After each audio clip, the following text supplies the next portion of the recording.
नमस्कार, सुस्वागतम, वेलकम, अभिनंदन। मैं हूं डॉक्टर वाई राखी और इस वक्त आप अपना और मेरा दोनों का यूट्यूब चैनल देख रहे हैं। आजकल जो माहौल कोरोना का चल रहा है वो डर, खौफ और भय का माहौल चल रहा है। घबराहट, बेचैनी सबको हो रही है, डर सबको लग रहा है। लोगों के घर में मौतें भी हो रही हैं, लेकिन अचानक सडन आपके घर में मौत हो गई है और आपको संस्कार नहीं पता। घर के बड़े ही चले गए हैं तो बच्चों को क्या करना है, क्या नहीं करना, ऐसे टाइम में समझ नहीं आता। खैर, पड़ोसी अड़ोसी रिश्तेदार और लोग फ़ोन पर बहुत चीज़ें सजेस्ट कर देते हैं और भगवान की कृपा से तो अब तो बहुत सारे यूट्यूब चैनल्स भी हैं जहाँ बहुत सी चीज़ें देखकर आपको समझ में आ जाता है। लेकिन फिर भी सडन अगर आपके घर में किसी की ऐसी दुखद घटना घट गई है जहाँ किसी की अचानक मौत हो गई है, तो आपको क्या करना चाहिए? अगर घर में अचानक हो जाए मौत, भगवान ना करे किसी के घर में ये आपदा आए, लेकिन ऐसा भी तो नहीं है ना कि ना आए। हर किसी के घर में कभी ना कभी ये दुखद समय, दुखद घड़ी आती है और फिर जिंदगी तो बेवफा है, एक दिन ठुकराएगी। मौत महबूबा है, अपने साथ लेकर जाएगी। कुछ चीज़ों में हमें कुछ चीज़ों को जान लेना बहुत ज़रूरी है। हमारे घर मौत कोरोना की वजह से हो ना हो, लेकिन ये हमारे संस्कार हैं जो मैं अब आपको बताने जा रही हूँ। आप भी सोच रहे होंगे डॉक्टर वायरा की आज कैसी बातें कर रही हैं, लेकिन मैं आज आपसे प्रैक्टिकल बातें कर रही हूँ, क्योंकि बहुत सी चीज़ें हमें पता नहीं होती। अगर हमें टाइम पर ये बातें पता लग जाएँ तो हम बड़ी बड़ी दुर्घटनाओं से बच सकते हैं। नमस्कार, सुस्वागतम, वेलकम, अभिनंदन। मैं हूँ डॉक्टर वायरा की और इस वक्त आप अपना और मेरा दोनों का यूट्यूब चैनल देख रहे हैं। कैसे हैं आप लोग? खुश रहें, मस्त रहें, बिंदास रहें, ऐसी मैं दिल से कामना करती हूँ। आपकी ज़िंदगी में खुशहाली रहे, बाहर रहे, आपकी ज़िंदगी में कभी कोई प्रॉब्लम तकलीफ ना आए। ऐसा ज़िंदगी पर तो हो नहीं सकता। आए लेकिन उसमें लड़ने की जो क्षमता और ताकत है वो पॉजिटिविटी आपके अंदर है। वक्त है, गुजर जाएगा, हम साथ हैं, हम इतना बड़ा परिवार हैं, हम एक दूसरे की मदद कर देंगे और एक दूसरे को इस प्रॉब्लम से बाहर निकाल देंगे। बस बच्चों के चेहरे पर मुस्कान रखिएगा, अच्छा ताज़ा फ्रेश खाना बनाइएगा, घर का खाना खाइएगा, पानी बहुत ज़्यादा पीजिएगा, चिड़ियाओं के लिए पानी ज़रूर बाहर रखिएगा, क्योंकि ये मानवता के हिसाब से हमारा धर्म भी है और कर्म भी है। आपके यहाँ आसपास काम करने वाले लोग जिन्होंने ज़िंदगी भर आपको कमा कर दिया है, कहीं ऐसे वक्त में आप उन्हें भूल तो नहीं रहे? क्या आपने अपने दोस्तों के सिवा अपने वर्कर्स को कॉल करके पूछा तुम कैसे हो, किसी चीज़ की ज़रूरत तो नहीं है? यकीन मानिए, इस वक्त तिजोरियाँ, मन के द्वार खोल दीजिए। पैसे की आपको कल कोई कमी नहीं होगी। आज आप पैसा देंगे, कल भगवान आपको शोहरत देगा, आपको मान सम्मान प्रतिष्ठा देगा और साथ में खड़े होने वाले 10 अच्छे दोस्त देगा। सिर्फ पॉजिटिव होने की ज़रूरत है। कल किसी को मिस यू बोलने की जगह पर आई एम विद यू आज ही बोल दीजिए। कल किसी के लिए दुखद मैसेज लिखने की जगह पर आज ही उसकी इम्यूनिटी बढ़ा दीजिए, उसकी ताकत, उसका vitamin C, vitamin A, D बढ़ा दीजिए। कैसे? उससे एक बार वीडियो कॉल कर थैंक यू बोल दीजिए। अपने को थैंक यू और सॉरी बोलने में बिल्कुल देर नहीं लगानी चाहिए, क्योंकि कल शायद आपको उसे उसकी अर्थी पर शॉल उड़ाकर उसे थैंक यू या सॉरी बोलने का मौका मिले तो आप बहुत पछताएंगे और अपने आप को कुछ चीज़ों के लिए आप माफ़ नहीं कर पाएंगे। वो तो उस धरती पर से चला जाएगा सारे बोझों को छोड़कर, लेकिन आपके दिल में एक बहुत बड़ा बोझ वो डाल जाएगा और इस बोझ से आपको बचना है, डाउन टू अर्थ रहना है। मैं नहीं रहना, मैं कभी किसी के काम नहीं आई, रावण के काम नहीं आई। भगवान ना करे अगर किसी के घर ऐसी दुखद घटना हो जाती है, सडन आपके घर में किसी की मौत हो जाती है और आपको समझ में नहीं आता आपको क्या करना है, तो मैं आपको बता दूं, सबसे पहले घबराइए मत। घबराने की ज़रूरत नहीं है। लंबी सांस लीजिए और हिम्मत करके भगवान को याद करके घर के लोगों को इस बात की इन्फॉर्मेशन दीजिए।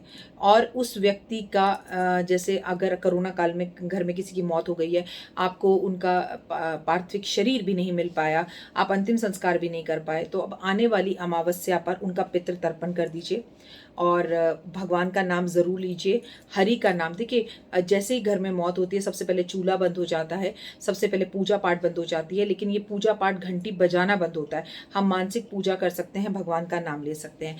घर में हमें गरुण मतलब जो गरुण पुराण है उसका पाठ करवाना चाहिए। सब संस्कार वगैरह सब उसकी विधि होती है, वो तरीके से करना चाहिए। पार्थिव शरीर अगर घर पर है तो उसको स्नान कराना चाहिए, उसे अच्छे से स्नान कराकर अच्छे से नए कपड़े पहनाने चाहिए। उसके बाद कफन दफन का जो सामान मंगाएं वो उधार के पैसों से ना मंगाएं, ये ध्यान रखें। और सामान मंगाने में किसी तरह की कंजूसी नहीं करनी चाहिए, क्योंकि ये वो पैसा है जो आखिरी पैसा आप उस व्यक्ति की मृत्यु पर लगा रहे हैं। उसके जितने भी कपड़े, घड़ियां, उसकी जो चीज़ें हैं, ये घर के रिलेटिव्स को, बेटियों को, दमादों को, बच्चों को दान कर सकते हैं, या उन अगर आप घर के लोगों को दान नहीं करना चाहते तो घर के वर्कर्स को भी दान कर सकते हैं।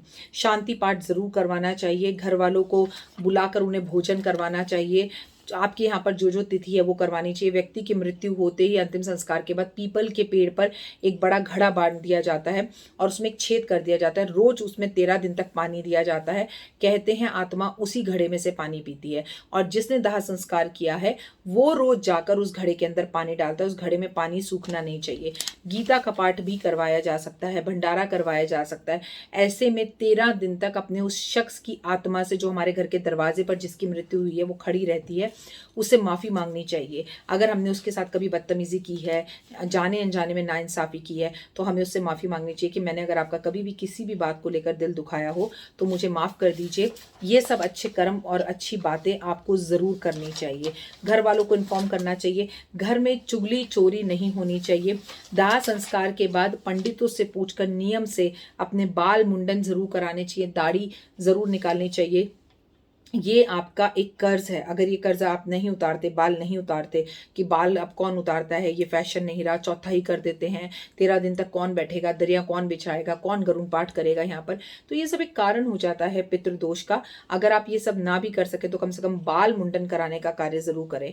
13वीं वाले दिन हवन होगा, घर के अंदर पंडित आएंगे, उन्हें जिमाया जाएगा, उन्हें दक्षिणा दी जाएगी, उन्हें शैया, कपड़े, बिस्तर, उनकी जरूरत का सब सामान, राशन, जो व्यक्ति जा चुका है उसकी जरूरत की हर चीज, टॉर्च, छतरी, जूता, चप्पल, ब्राह्मण को सब कुछ दिया जाता है। अंतिम संस्कार किसी भी तरह से शादी से कहीं तरह से भी कम नहीं होता। घर में शांति पाठ जरूर करवाया जाए, ब्राह्मणों को मन भरपेट भोजन कराया जाए। कम से कम 13 ब्राह्मण जरूर आने चाहिए। और आपको जो और भी लोग हैं जो आपके आसपास वर्कर्स थे, जिनके साथ आपके घर वालों की बातचीत थी, बेटियों को, बहुओं को, सबको घर में भोजन करवाना चाहिए और इसके साथ उनका पुराना सामान बांट देना चाहिए। घर में हो सके तो इसके मृत्यु होने के बाद गंगा स्नान जाकर एक बार दोबारा करना चाहिए। जब हम पितृ तर्पण कर आते हैं तब तो हम गंगा स्नान करते हैं, पर एक बार 13वीं के बाद गंगा स्नान फिर करना चाहिए और हो सके तो 13 दिन बाद घर में या 1 साल बाद पेंट करवाना चाहिए। आपको गोदान भी जरूर करना चाहिए, लेकिन हर कोई अगर गोदान ना कर सके तो कम से कम चांदी की गाय 13वीं वाले दिन ब्राह्मण को बछड़े के साथ जरूर दे देनी चाहिए। व्यक्ति को याद करना चाहिए, उसका मान सम्मान प्रतिष्ठा करनी चाहिए, लेकिन एक बात सदैव याद रखना, गलती से भी ऐसे व्यक्ति की बुराई नहीं करनी चाहिए और झगड़े नहीं करने चाहिए इन 13 दिन में घर में जो व्यक्ति जा चुका है। घर में मांस मदिरा नहीं बनना चाहिए, ना पीना चाहिए किसी को, ना घर में तेज म्यूजिक चलना चाहिए, ना टीवी चलना चाहिए, जो भारतीय सभ्यता संस्कृति कहती है। लेकिन अब इसके सब कुछ विपरीत होता है। बच्चे मानते नहीं हैं, बच्चे फोन का भी इस्तेमाल करते हैं, बच्चे टीवी का भी इस्तेमाल करते हैं, लेकिन थोड़ा सा ये सब चीज़ें धीरे रखी जाए तो अच्छा है। 13 दिन तक सारे घर वाले घर में ही रहें, साथ ही रहें, 13वीं कर जाएं। पहले पूरा का पूरा कुंबा इकट्ठा हो जाया करता था और नियम से इन चीज़ों का पालन होता था। अब उतना ना भी हो सके तो श्रद्धा भाव मन में ज़रूर रखें कि कम से कम पार्थिविक शरीर जो गया है, जिसका अंतिम संस्कार हुआ है, वो आत्मा, उसका अपमान ना हो। ऐसा कहा जाता है कि 13 दिन तक आत्मा घर के आसपास ही रहती है दरवाजे पर, इसीलिए सरसों के तेल का दिया भी लगातार 13 दिन तक जलाया जाता है। और 13 दिन बाद जो यमदूत होते हैं, वो दूत जो है व्यक्ति के लिए कैसा किया 13 दिन में उसके घर वालों ने, वैसे ही उसे मारते हुए ले जाते हैं कि देख तेरे घर वाले तो नॉनवेज खा रहे हैं, घूमने चले गए, 13 दिन तक तेरे घर शोक भी नहीं हुआ, तेरे घर तो पार्टियां चल रही हैं, तेरे घर तो हंसी मजाक चल रहे हैं। वो उसे मारते हुए लेके जाते हैं, यातनाएं देती हैं कि ये तूने अपने घर वालों की नजरों में इज्जत कमाई कि तेरे घर वाले तो तुझे झूठे मुंह नहीं पूछ रहे। और वहीं पर आप मान सम्मान प्रतिष्ठा, बेटियों को देना, हर चीज को क्रिया से करना, पंडितों से पूछना, अपने बाल देना, मुंडन करना, सब कुछ करते हैं। तो यमदूत कहते हैं प्रणाम है तुझे, जो तूने इतने अच्छे संस्कार अपनी औलाद को दिए हैं कि तेरी औलाद, हम तुझे कुछ भी नहीं मारेंगे, स्वर्ग तक हम तुझे अपने कंधे पर बिठाकर राजाओं की तरह ले जाएंगे। तो जो हमारा पितृ होते हैं ना, जो जा रहे होते हैं, वो 13वीं वाले दिन हमें दुआ और बद्दुआ देकर जाते हैं। कहते हैं कि वो जो दुआ और बद्दुआएं देकर जाते हैं वही हमारे जीवन में पनपती है।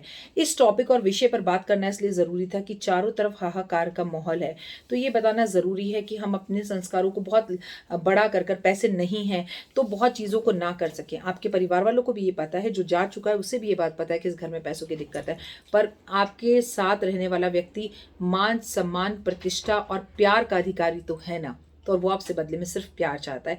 मैं आपको इस वीडियो के माध्यम से सिर्फ ये बताना चाह रही हूँ। आज कमेंट में राम राम लिखिएगा, जय माता दी लिखिएगा, अपना और अपनों का पूरा ध्यान रखिएगा और 1 वर्ष के अंदर ही जो लोग जा चुके होते हैं उनके लिए हमें पितृ गायत्री पूजा जरूर करानी चाहिए। जय माता दी, खुश रहें, मस्त रहें आप। आपके घर में कभी जीवन में किसी चीज़ की कमी ना हो, ऐसी मैं दिल से कामना करती हूँ।